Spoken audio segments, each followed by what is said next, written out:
Hola, continuamos con el siguiente tema y como ustedes recordarán, en la presentación anterior habíamos visto cómo el pueblo de Israel había caído en las costumbres idolátricas del pueblo en donde estaban morando, del pueblo de Egipto. Y se levantó un faraón que no conocía a José, que comenzó a explotar al pueblo, condenó a muerte a los niños nacidos, que nacían.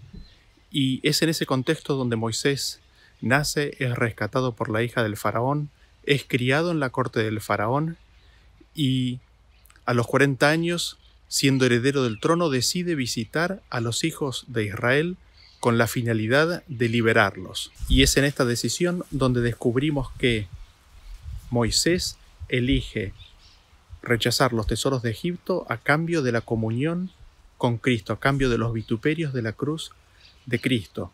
Y en ese acercarse a los hijos de Israel se le revela un carácter impulsivo, un carácter violento. Moisés se equivoca y termina desterrado en el desierto como pastor de ovejas durante 40 años.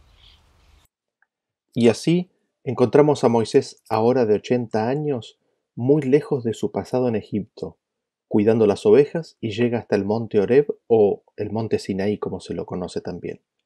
Y leemos así en el relato, leemos en Éxodo capítulo 3, ahora versículo 2, que dice así: Y se le apareció el ángel de Jehová en una llama de fuego en medio de una zarza, y él miró, y vio que la zarza ardía en fuego y la zarza no se consumía. Entonces Moisés dijo: Iré yo ahora y veré esta grande visión. ¿Por qué causa la zarza no se quema? Viendo Jehová que él iba a ver, lo llamó Dios de en medio de la zarza y dijo: Moisés, Moisés. Y él respondió: Heme aquí.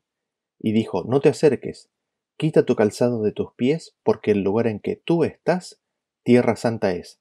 Y dijo: Yo soy el Dios de tu padre, Dios de Abraham, Dios de Isaac y Dios de Jacob. Entonces Moisés cubrió su rostro porque tuvo miedo de mirar a Dios. Este ángel de Jehová es el mensajero de Jehová. Es Jesús mismo que lo sacó de Egipto. Este ángel de Jehová es el que después encontramos repetidamente a lo largo del libro de Éxodo, el que estaba con ellos en la columna de nube durante el día y de fuego durante la noche. En el versículo 4 dice que cuando Jehová vio que Moisés iba a ver la zarza, Dios, es decir, Elohim, lo llamó de en medio de la zarza. Así vemos cómo se nos presenta al Hijo de Dios, a Jesucristo, como al ángel de Jehová, como a Dios, como a Elohim, y no solamente eso, sino que también podemos entender, y posteriormente esto se confirma en este mismo libro, en el libro de Éxodo, como Jehová. Así vemos que este ángel de Jehová tiene en sí mismo el nombre de Jehová. Ahora, lo siguiente que notamos es que había una zarza que ardía en fuego, pero la zarza no se consumía. Notemos este punto muy importante. Jesucristo se le apareció en una llama de fuego, que no consumía físicamente a la zarza. Esto lo vemos en otros lados de las Escrituras. Por ejemplo, en Hebreos 12:29 nos dice que nuestro Dios es fuego consumidor. Es interesante porque dice que Dios es fuego consumidor y aquí vemos a Cristo Jesús en llama de fuego, pero llama de fuego que no consume a la zarza. Leemos en Isaías 33:14 que los pecadores se asombraron en Sión. Espanto sobrecogió a los hipócritas. ¿Quién de nosotros morará con el fuego consumidor? ¿Quién de nosotros habitará con las llamas eternas? Evidentemente Dios es un fuego que consume el pecado y el pecador, sin consumir aquello que no es pecado. Y es en este contexto que nos dice el versículo que Moisés tuvo miedo de mirar a Dios, porque él sabía que Dios es, como dice 1 Timoteo 6:16, el único que tiene inmortalidad, que habita en luz inaccesible, a quien ninguno de los hombres ha visto ni puede ver. Moisés sabía que el hombre pecador no podía ver a Dios y vivir. Así cubrió su rostro. Lo siguiente que notamos de este versículo que leímos recién es que Dios le dice a Moisés que quite su calzado porque el lugar donde está es tierra santa. Ahora, no había ninguna propiedad particular, especial, en el suelo de ese lugar. No eran las propiedades constitutivas del suelo lo que lo hacía tierra santa.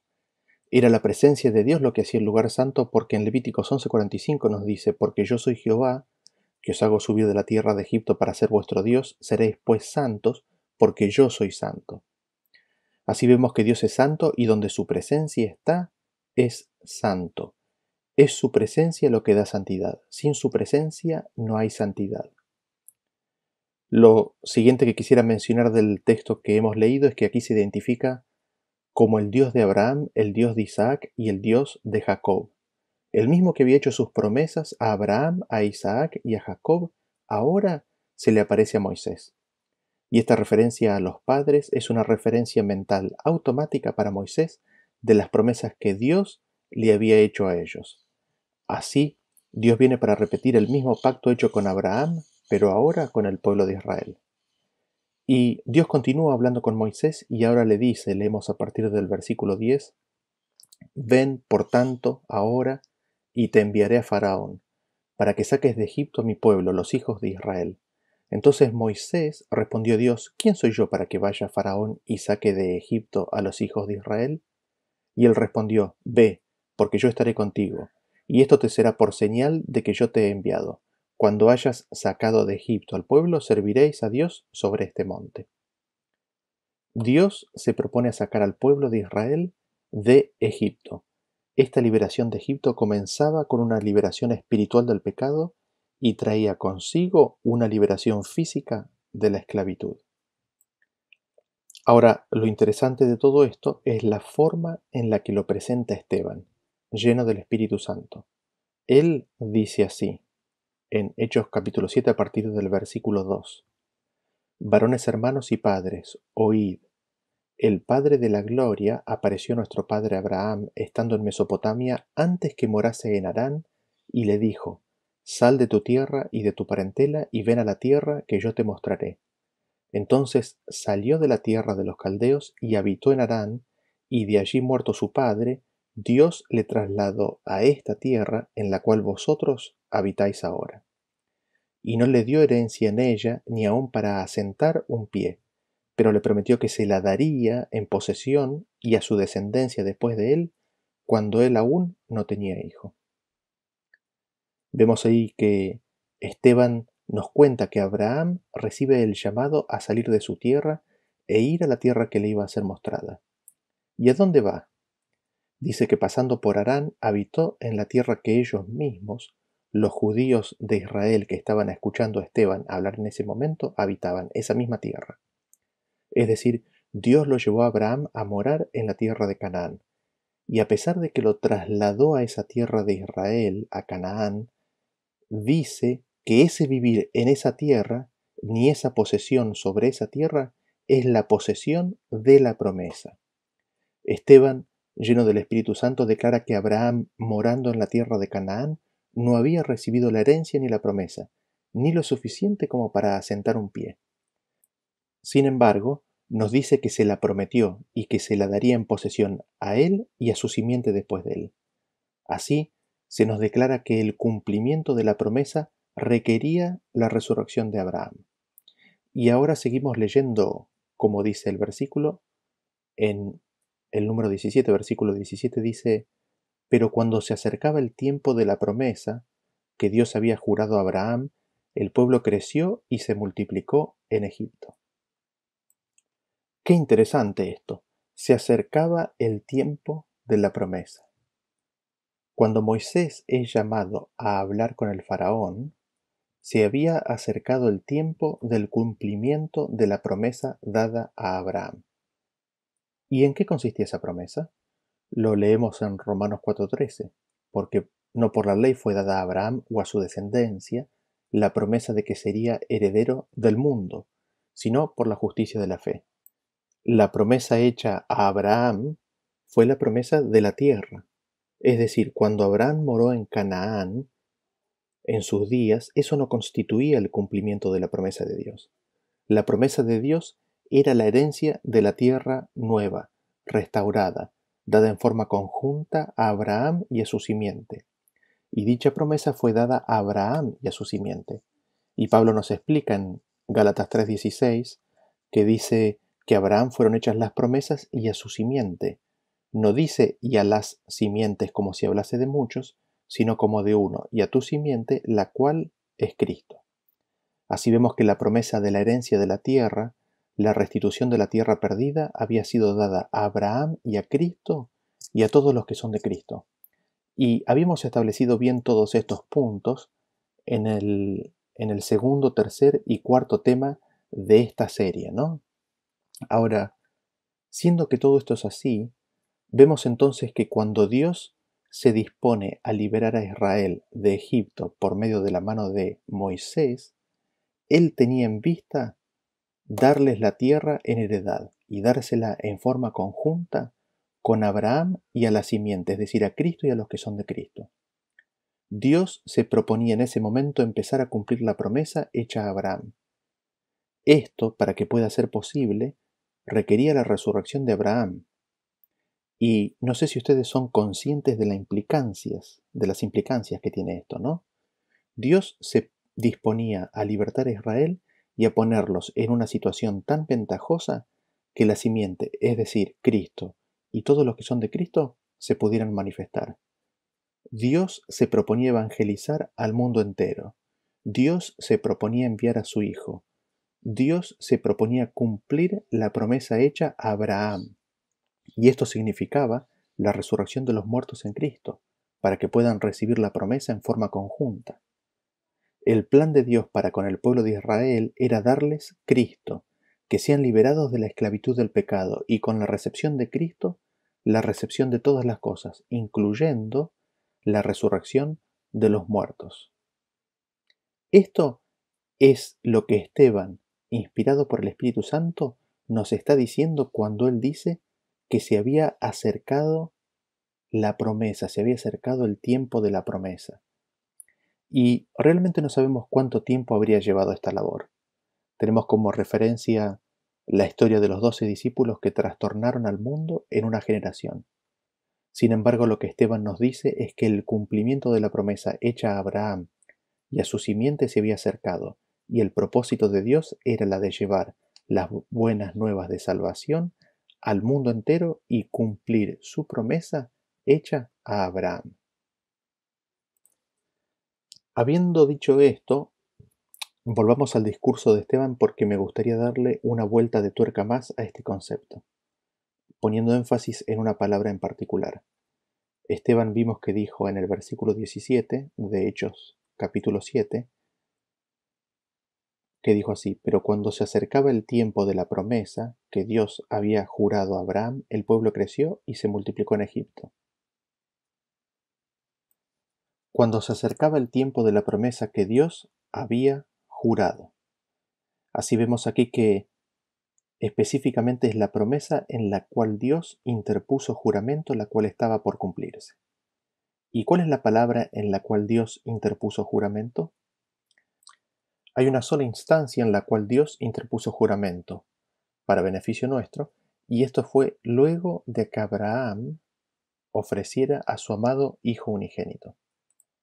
Leámoslo nuevamente, porque esto ya lo hemos cubierto antes, ¿no? Creo que en el tema número 4. Génesis capítulo 22, versículo 15 dice: y llamó el ángel de Jehová a Abraham por segunda vez desde el cielo, y dijo: por mí mismo he jurado, dice Jehová, que por cuanto has hecho esto y no me has rehusado tu hijo, tu único hijo, de cierto te bendeciré y multiplicaré tu descendencia como las estrellas del cielo y como la arena que está a la orilla del mar, y tu descendencia poseerá las puertas de sus enemigos, perdón. En tu simiente serán benditas todas las naciones de la tierra, por cuanto obedeciste a mi voz. Así vemos que la promesa tenía 4 aspectos, ¿no? En primer lugar, una bendición para Abraham. En segundo lugar, multiplicar la simiente como las estrellas del cielo y como la arena del mar. En tercer lugar, la simiente de Abraham poseería las puertas de los enemigos. Y en cuarto lugar, en la simiente de Abraham serían benditas las naciones de la tierra. Y me gustaría enfocarme específicamente en que su descendencia iba a poseer la puerta de sus enemigos. ¿Y en qué sentido la descendencia o simiente iba a poseer la puerta de sus enemigos? ¿Qué significa esto? Habíamos visto que la simiente es Cristo y todos los que son de Cristo, nadie más. El pecado vino por medio de Satanás, que es el adversario, el enemigo de Cristo, el anticristo. La promesa de que la simiente de Abraham poseería las puertas de sus enemigos es una promesa de victoria sobre el pecado por medio de Cristo Jesús. Por eso dice en Génesis 3:15, y pondré enemistad entre ti y la mujer, y entre tu simiente y la simiente suya. Esta te herirá en la cabeza. Esta promesa hecha a Abraham fue la misma promesa que le fue hecha a Adán y a Eva. Esa promesa es también la promesa de que los enemigos de Cristo iban a ser puestos como estrado de sus pies. Estos conceptos respecto del triunfo sobre el pecado lo vemos cuando Zacarías, lleno del Espíritu Santo, profetizando, dice en Lucas capítulo 1, versículo 71, salvación de nuestros enemigos y de la mano de todos los que nos aborrecieron, para hacer misericordia con nuestros padres y acordarse de su santo pacto, del juramento que hizo a Abraham nuestro padre, que nos había de conceder, que, librados de nuestros enemigos, sin temor le serviríamos, en santidad y en justicia, delante de él todos nuestros días. Así es como por medio de Cristo somos librados de nuestros enemigos y podemos servir a nuestro Dios en santidad y justicia. Así vemos como Zacarías, haciendo referencia directa al juramento hecho a Abraham y a la cita que estamos considerando, nos confirma que nos hace poseer la puerta de nuestros enemigos mediante la liberación de nuestros pecados por medio de Jesús, el Cordero de Dios. Esta simiente, Cristo, iba a aplastar la cabeza de la serpiente, y la posesión de las puertas del enemigo incluye, como dice 1 Corintios 15:26, al postrer enemigo que va a ser destruido, es la muerte, ¿no? Así, la promesa incluía la abolición de la muerte. Por medio de la resurrección de los muertos, Abraham y todos los demás que son de Cristo iban a ser librados de los enemigos, recordando que no tenemos lucha contra carne y sangre, para poder servir a Dios en santidad y en justicia. La promesa es que serviríamos a Dios sin temor. Esto implica el conocimiento de Dios y el conocimiento de su amor, dado que el perfecto amor echa fuera el temor. Todo eso estaba listo para ser ejecutado en lo que a Dios se refiere en los días de la liberación de Egipto. Y es por eso que Dios le dice al pueblo por medio de Moisés, a los pies del monte Sinaí, en Éxodo capítulo 19, versículo 6, y vosotros me seréis un reino de sacerdotes y gente santa. Estas son las palabras que dirás a los hijos de Israel. Así, el llamado de Dios al pueblo es que el pueblo en su totalidad sea un reino de sacerdotes. El llamado no es para la tribu de Leví, es también para la tribu de Leví, pero es un llamado a la nación entera al sacerdocio. Este es un llamado al ministerio de Melquisedec, el cual era rey y sacerdote, porque se le ofrece el mismo ministerio al pueblo de Israel en su conjunto. Es un llamado a que el pueblo de Israel entregue pan y vino y bendiga a todas las naciones de la tierra. Y es exactamente el mismo llamado que Jesús sigue haciendo hoy, como leemos en 1 Pedro capítulo 2, versículo 9, que dice: Mas vosotros sois linaje escogido, real, sacerdocio, nación santa, pueblo adquirido por Dios, para que anunciéis las virtudes de aquel que os llamó de las tinieblas a su luz admirable.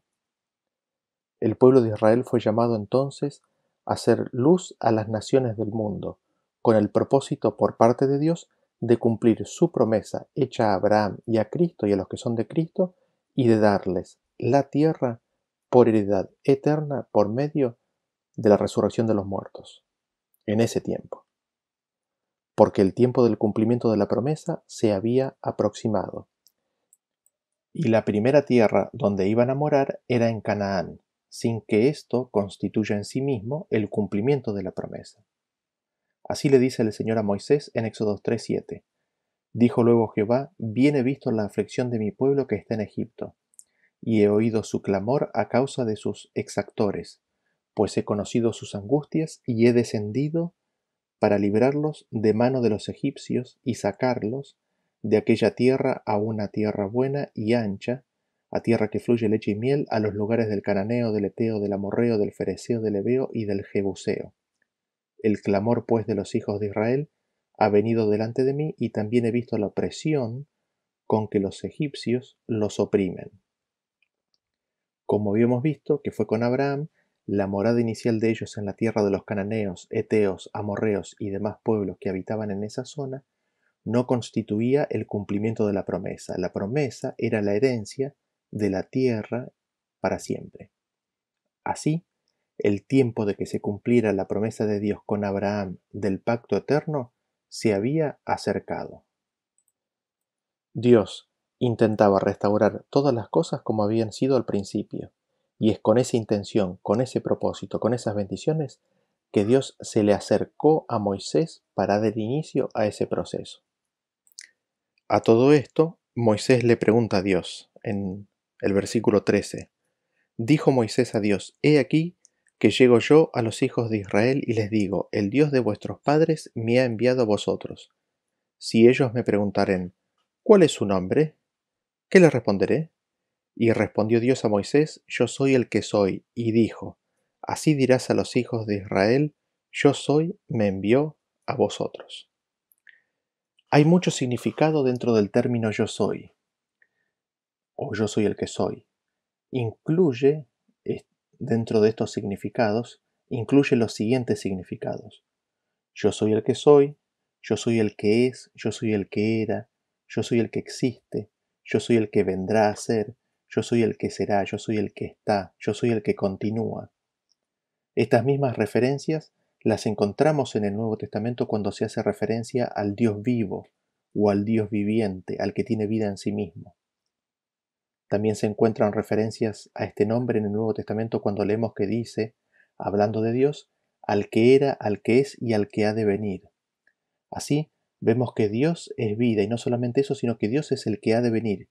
Y cuán apropiado viene a ser este nombre y esta consideración, teniendo en cuenta todo lo que Dios se proponía hacer ahora con Israel. Y cuando Dios le dice a Moisés: Yo soy el que soy, uno podría preguntarse: ¿y qué es Dios? Y encontramos en la Biblia que Dios es amor. Vemos en las Escrituras de que Dios es espíritu. Así, viene Dios a Moisés y le declara, se le manifiesta en su nombre.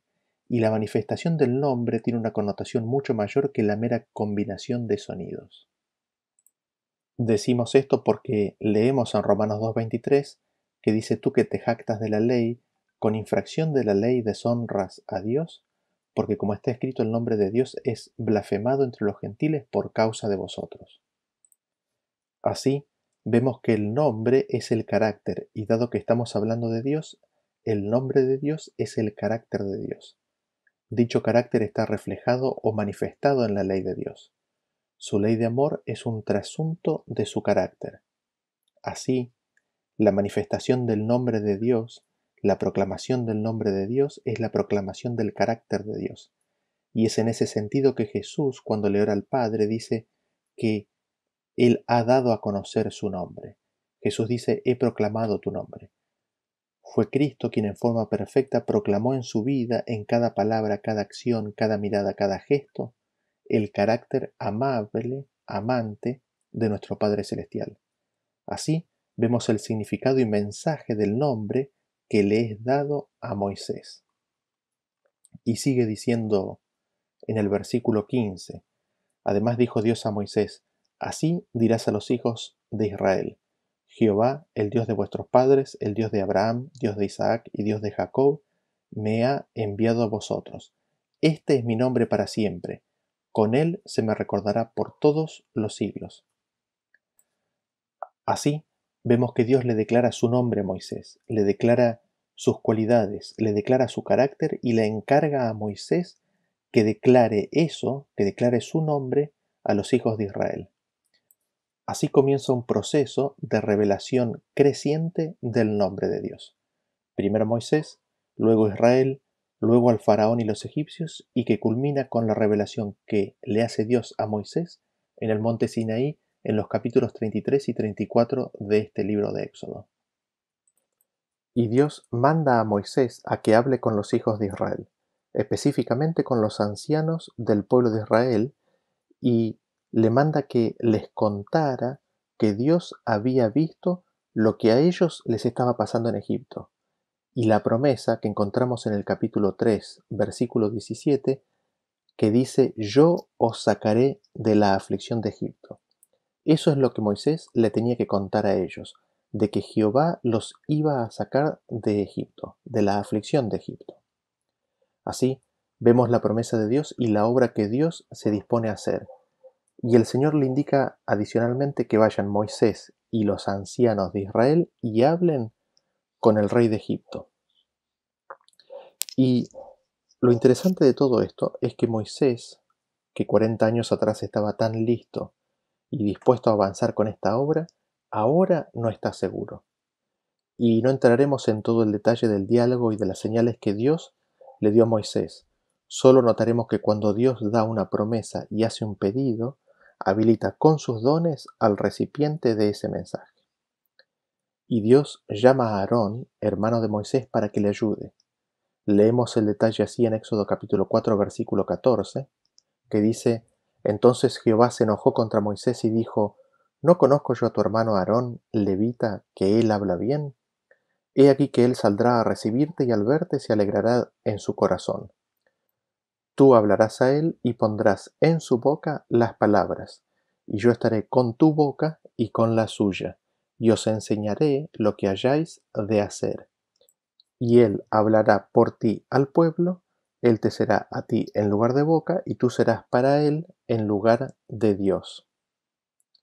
Adicionalmente, y en este tenor, leemos en Éxodo capítulo 7, el versículo 1, que dice: Jehová dijo a Moisés: mira, yo te he constituido Dios para Faraón, y tu hermano Aarón será tu profeta.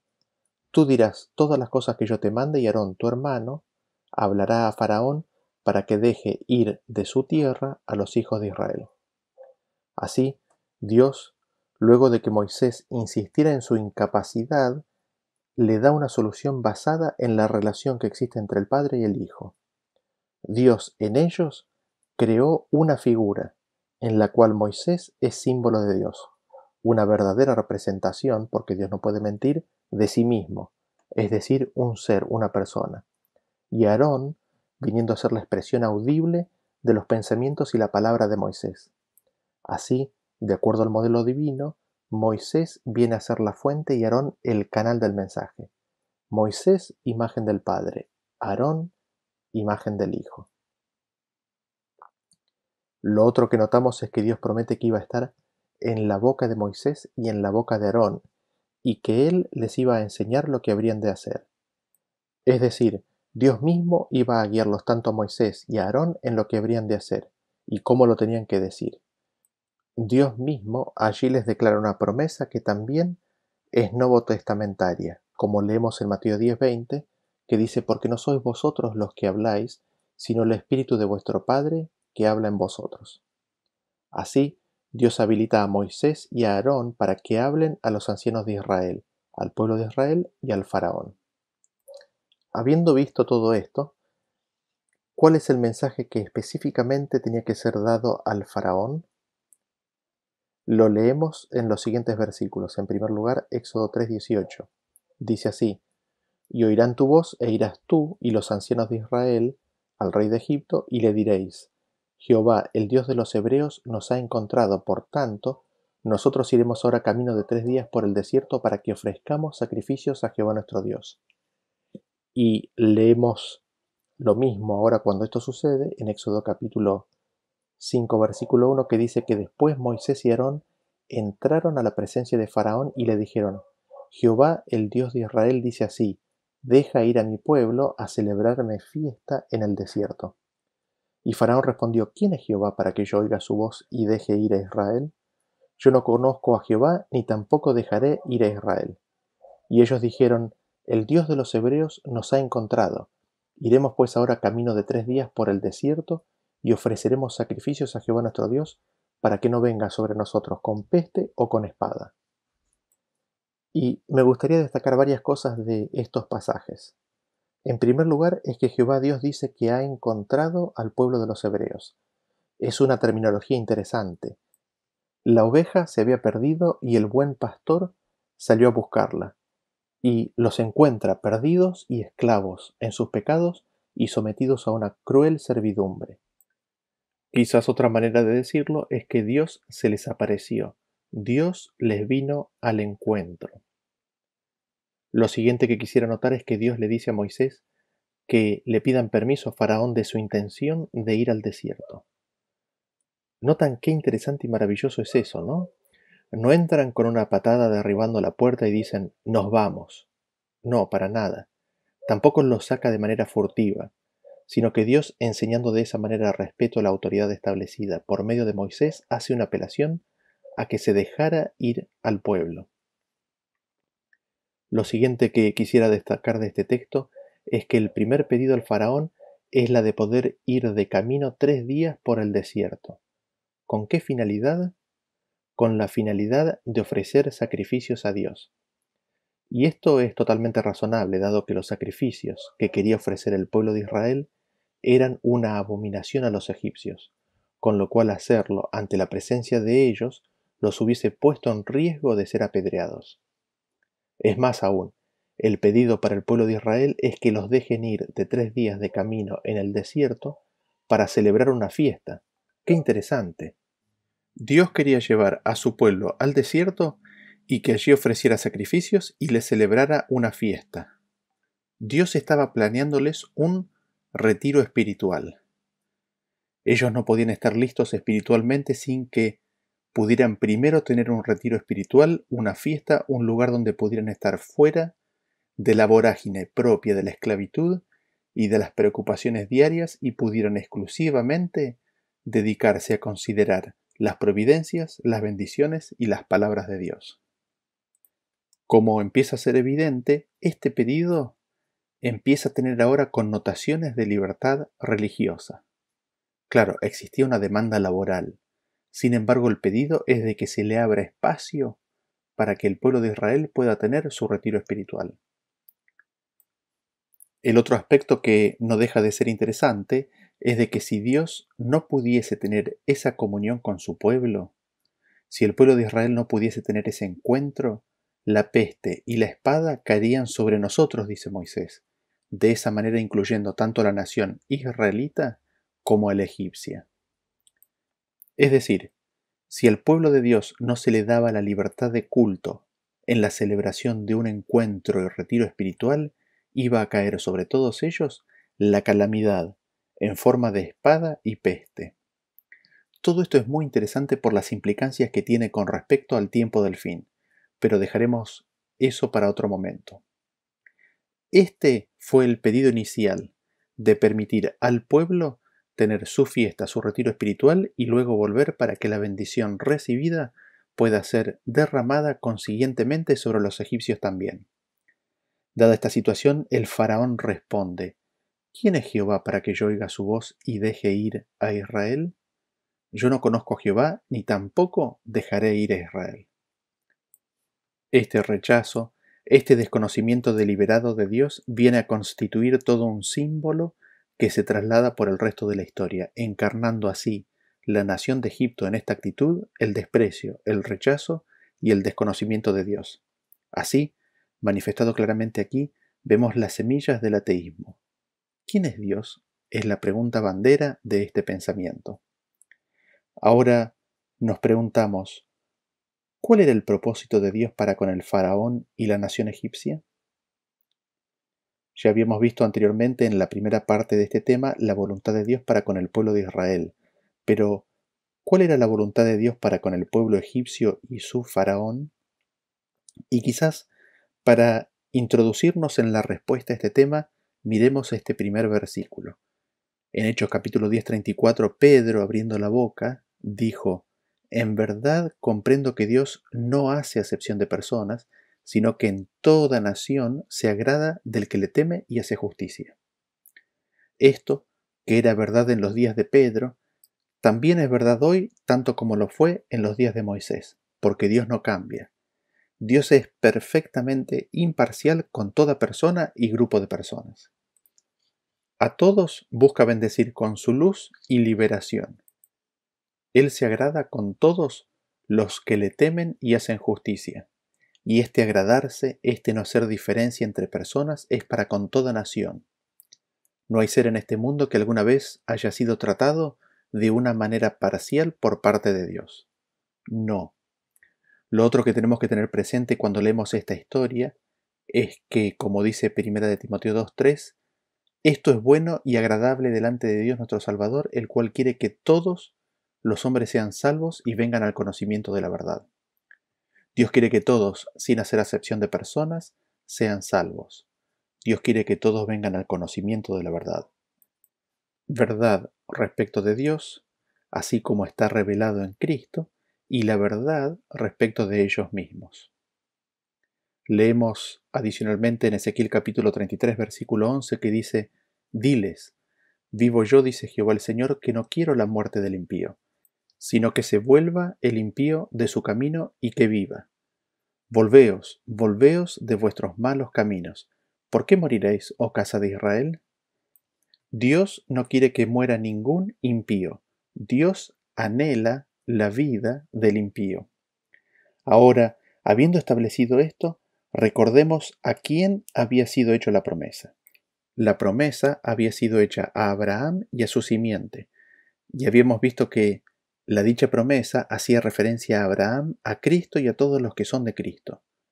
Todos los que escucharan a Cristo vendrían a ser parte y herederos de la promesa hecha a Abraham. Y esta herencia tan solo por Cristo podía venir, el único que puede hacer la verdadera circuncisión, que es la del corazón. Y es en ese sentido que las Escrituras nos testifican en Gálatas 3:28 que ya no hay judío ni griego, no hay esclavo ni libre, no hay varón ni mujer, porque todos vosotros sois uno en Cristo Jesús. Y si vosotros sois de Cristo, ciertamente linaje de Abraham sois y herederos según la promesa. No hay diferencia con el Señor. No importa si sos griego, judío, egipcio o talibán. Si somos de Cristo, somos de Él y herederos de la promesa hecha a Abraham. Siendo esto así, la promesa incluía consiguientemente a todos los egipcios, específicamente a los que creyeron. Y así se proponía que la promesa hecha a Abraham fuera de bendición para las naciones de la tierra. También incluía a todos los israelitas que creyeran. Y la promesa no incluía o no incluye a los que no creen en la palabra del Señor, no importa si son israelitas o egipcios. Y dentro de este plan para el pueblo egipcio, Dios tenía un anhelo específico en lo que al faraón se refiere. Leámoslo en Éxodo capítulo 9 a partir del versículo 13. Dice así: Entonces Jehová dijo a Moisés: Levántate de mañana y ponte delante de Faraón y dile: Jehová, el Dios de los hebreos, dice así: Deja ir a mi pueblo para que me sirva, porque yo enviaré esta vez todas mis plagas a tu corazón, sobre tus siervos y sobre tu pueblo, para que entiendas que no hay otro como yo en toda la tierra. Porque ahora yo extenderé mi mano para herirte a ti y a tu pueblo de plaga, y serás quitado de la tierra. Y a la verdad yo te he puesto para mostrar en ti mi poder, para que mi nombre sea anunciado en toda la tierra. ¿Por qué Dios lo puso como faraón? Porque Dios nos dice la Biblia que pone reyes y saca reyes. ¿Para qué lo mantuvo Dios a Faraón de pie? ¿Por qué Dios le fue preservando la vida hasta ese momento al Faraón? Dios lo puso y lo mantuvo para poder mostrar en él su poder y para que su nombre sea anunciado en toda la tierra. Dios lo mantuvo, lo protegió y las plagas no lo habían podido tocar porque Dios no lo había permitido, para que el Evangelio sea manifestado en su vida. Noten que lo que Dios quería que se manifieste en él era el poder de Dios, ¿no? Con la finalidad de que el nombre sea anunciado. ¿Y cuál es el poder de Dios? ¿De qué estamos hablando cuando estamos hablando del poder de Dios? Y podemos ver en principio dos versículos. El primero se encuentra en 1 Corintios 1:23, que dice que nosotros predicamos a Cristo crucificado, Cristo poder de Dios y sabiduría de Dios. Cristo es el poder de Dios. En Romanos 1:16 dice, porque no me avergüenzo del Evangelio, porque es poder de Dios para salvación a todo aquel que cree, al judío primeramente y también al griego. Y podríamos agregar también al egipcio, ¿no? Así vemos que Cristo es el poder de Dios. Y este poder se encuentra en el Evangelio, en las buenas nuevas. Pero es poder para el que cree. El Evangelio es poder de salvación solo para aquel que cree, independientemente de donde sea. Y Dios anhela dar ese poder, o como dice la misma palabra en su original, en Isaías 40:29, que Él da esfuerzo al cansado y multiplica las fuerzas al que no tiene ningunas. Es Dios mismo el que da el esfuerzo, el poder, la habilidad. ¿Y cómo lo hace el Señor? Fíjense que en Hechos capítulo 1, versículo 8 dice, pero recibiréis poder cuando haya venido sobre vosotros el Espíritu Santo. Es por medio del Espíritu de Dios como Dios da poder a las personas. Y Dios puso y mantuvo a Faraón para poder mostrarle a Faraón las buenas nuevas de Cristo, para presentarle a Cristo y, siendo aceptado Cristo, entonces por su Espíritu, darle poder a su testimonio, que sin lugar hubiese sido incomparable. Y dicho testimonio, ¿qué finalidad tenía? Nos dice el mismo versículo que estamos considerando y que recién comentamos, con la finalidad de que el nombre de Dios sea anunciado por toda la tierra.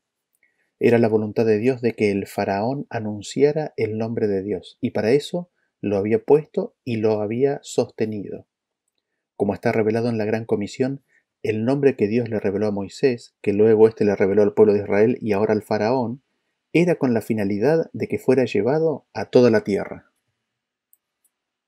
Dice por eso en Lucas 24:47, y que se predicase en su nombre el arrepentimiento y el perdón de pecados en todas las naciones, comenzando desde Jerusalén. El mismo llamado que le es dado a los discípulos, vemos así que es extendido al pueblo egipcio en el mensaje al faraón. Era la voluntad de Dios que el conocimiento del nombre de Dios sea desparramado por todas las naciones de la tierra por medio del faraón. Dios tenía en el faraón el mismo propósito que tuvo con Ciro, que consistía en liberar a su pueblo y dar a conocer la gloria de su nombre por medio del faraón por toda la tierra. Algunos, en una lectura apresurada del texto, se pueden imaginar que Dios había puesto el faraón con el específico propósito de derramar su ira y venganza sobre él. Pero, ¿cómo podría ese concepto honrar a nuestro Dios? Justamente la evidencia que hemos venido acumulando hasta aquí en todos estos temas presentados es de que Dios no es un Dios vengativo. Dios es un Padre amante que no hace diferencias con las personas. Dios deseaba que el faraón aceptara el llamado que se le hacía y así Dios poder manifestar el poder del Evangelio, el poder de Cristo, en una vida transformada por el Espíritu Santo. Y este testimonio del poder de Dios viajara por la tierra entera. El faraón era un privilegiado de la primera hora para sumarse a este llamado. Sin embargo, conocemos la historia y los planes de Dios, aunque demorados por la falta del faraón y del pueblo de Israel, finalmente encontrarán su cumplimiento final, porque tenemos la promesa que dice en Mateo 24:14, de que será predicado este evangelio del reino en todo el mundo para testimonio a todas las naciones, y entonces vendrá el fin. Así, vemos que en el trato inicial que Dios tiene por medio de Moisés con el faraón, se acerca respetuosamente y le pide permiso para que su pueblo pueda ir a una fiesta en el desierto y ofrecer sacrificios al Dios vivo. Y aquí es donde el Señor, ya conociendo el corazón del faraón, se lamenta porque sabe el resultado que tendrá dicha apelación. Como ustedes recordarán que habíamos leído en la presentación del tema de la semana pasada, en Isaías 52:4, dice que así dijo Jehová el Señor: mi pueblo descendió a Egipto en tiempo pasado para morar allá, y el asirio lo cautivó sin razón. Y ahora, ¿qué hago aquí? Dice Jehová, ya que mi pueblo es llevado injustamente. Y los que en él se enseñorean lo hacen aullar, dice Jehová, y continuamente es blasfemado mi nombre todo el día. ¿Y ahora qué hago? Se plantea el Señor. Porque él sabe que mostrarle misericordia a un pueblo llevará a que otro se endurezca. Mi nombre, mi carácter, mi amor es constantemente blasfemado, pisoteado todo el día. Y vean ustedes cómo Dios le va contando a Moisés cómo veía la situación que se avecinaba. En Éxodo 3:19 le dice: Mas yo sé que el rey de Egipto no os dejará ir sino por mano fuerte, pero yo extenderé mi mano y heriré a Egipto con todas mis maravillas que haré en él, y entonces os dejará ir. Y más adelante en Éxodo 4:21 dice que dijo Jehová a Moisés: Cuando hayas vuelto a Egipto, mira que hagas delante de Faraón todas las maravillas que he puesto en tu mano, pero yo endureceré su corazón, de modo que no dejará ir al pueblo. Dios le pide a Moisés específicamente que haga todas las maravillas que ha puesto en la mano de Moisés a hacer. Sin embargo, dice Jehová, yo endureceré su corazón. ¿Y cómo iba a ocurrir esto? ¿Cómo iba a ocurrir de que Dios endurecería el corazón del faraón? Pensar que Dios específicamente iba a endurecer el corazón del faraón en contra de su propia voluntad, de forma que no pudiera volverse atrás o arrepentirse si así lo deseaba, es atribuirle un corazón malvado a Dios. Pensar que Dios endurecería el corazón del faraón, lo endurecería con la finalidad de que no pudiera aceptarlo y de esa manera cumplir sus propósitos, es darle un carácter a Dios que no es bueno, porque eso no es amor. Sin embargo, Dios es amor. Y soy consciente de que muchos, me incluyo, hemos tenido etapas en nuestra vida en la cual hemos tenido esa concepción de Dios. Pero no se condice con el carácter de amor de Dios, no se condice con la muestra de amor en la entrega de su Hijo, no se condice con el testimonio y la vida vivida de Cristo aquí en la tierra, no se condice con que Dios no hace acepción de personas. En resumen, contradice ese concepto el resto del testimonio de las Escrituras. Y quizás aquí abro un paréntesis personal para ilustrar específicamente cómo este proceso de endurecimiento ocurrió. Tengo amigos de distintos ámbitos, tanto de pensamiento religioso como de pensamiento político, y creería que todos estamos así, estamos en esa situación, ¿no? Y con algunos de ellos conozco que si introduzco cierto tema, se cerrarán completamente a un diálogo continuo sobre ese tema. Lo sé porque los conozco y los leo y los escucho y veo lo que están haciendo. Ahora, mi conocimiento es extremadamente limitado y me puedo equivocar, pero puedo intuir, basado en comentarios, en las reacciones y experiencias, que si introduzco un tema específico generará un rechazo inmediato al diálogo. Y ahí uno se pregunta, ¿no? ¿Y ahora qué hago? Hay temas específicos de política que sé que a ciertos endurecerá totalmente. Hay otros temas específicos relacionados con la Biblia, por ejemplo, la verdad acerca de Dios, de que sé que si saco el tema en la conversación, habrá un endurecimiento del corazón en forma automática a tocar ese tema. Y es así en ese sentido que Dios endurece el corazón del faraón. Dios le pide permiso para que su pueblo vaya de retiro espiritual, para que no vengan pestes ni plagas, tanto sobre los israelitas como egipcios. Y es ahí que ante la palabra de Dios que el corazón del faraón se endurece. No quiere escuchar para nada sobre dejar ir por unos días a esta mano de obra esclava, que ni se le ocurra. Este endurecimiento ante la palabra de Dios, lamentablemente para el ser humano, no es para nada extraño y es uno de los focos principales de esta serie. ¿Cómo reaccionamos cuando viene a nosotros la palabra de Dios? ¿Somos como el faraón? ¿Endurecemos el corazón como el pedernal? ¿O aceptamos la palabra, aunque sea de reprensión, como lo hizo David ante Natán? En ese sentido, viene la palabra de Dios al faraón, y esto se puede comparar a la luz del sol. Es la luz del sol que endurece la arcilla, pero ¿es realmente la luz del sol o son las propiedades de la arcilla misma las que llevan a endurecerse ante la presencia de la luz del sol? ¿Qué es lo que cambió? ¿Cambió el sol ante la arcilla o cambió la arcilla ante el sol? ¿Cambió Dios con Faraón o el que cambió fue el Faraón ante la presencia, ante la palabra de Dios? Esta experiencia lo vemos a lo largo de las Escrituras, pero miren esta. En Juan capítulo 3:17 nos dice que porque no envió Dios a su Hijo al mundo para condenar al mundo, sino para que el mundo sea salvo por él. El que en él cree no es condenado, pero el que no cree ya ha sido condenado porque no ha creído en el nombre del unigénito Hijo de Dios. Y esta es la condenación, que la luz vino al mundo y los hombres amaron más las tinieblas que la luz, porque sus obras eran malas. Porque todo aquel que hace lo malo aborrece la luz y no viene a la luz para que sus obras no sean reprendidas. Mas el que practica la verdad viene a la luz para que sea manifiesto que sus obras son hechas en Dios.